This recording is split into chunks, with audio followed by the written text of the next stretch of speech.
Hey everybody, this is Chris Merrit, the Utah State Historic Preservation Officer, up here at beautiful Alta, Little Cottonwood Canyon. And I want to talk briefly today about the importance of Section 106 of the National Historic Preservation Act. This was passed by Congress to have agencies working for the federal government take into account the impacts of their projects on cultural resources. Now, law, no one really wants to go into detail about, but it is a really fundamental law of how we deal with archaeology on public lands. And this case up here in Alta is a great example of how the law can help us learn something about the past while still allowing projects to move forward that are needed up in our development areas or wildfires or other sort of situations. So this particular project, we've been working closely with the Alta ski area and the United States Forest Service, the Wasatch Cache, who actually administers the land that Alta ski resort's on.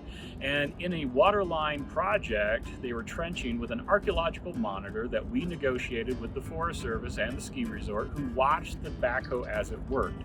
And what this archaeology monitor was looking for were intact, what we call features, such as building foundations, trash deposits, and behind me you actually see that as the bulldozer was coming through and the backhoe, they encountered a stone foundation from Alta's heyday in the 1870s.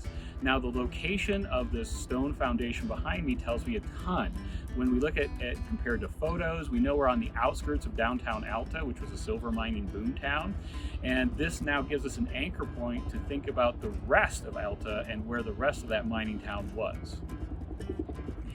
So when we're monitoring on an archaeological project, individual artifacts don't necessarily stop a project, but it's still important as monitors are encountering artifacts to identify concentrations, types, and even try to date them as we're moving. And what's really cool on this trench up here at Alta is that we're seeing like this really narrow glimpse into Alta's heyday, from very large pieces of cow bone, lots of them, whole femurs, ribs, everything. So that tells us that this town had what we call a walking slaughterhouse. They had live cows up here that they killed and butchered at demand.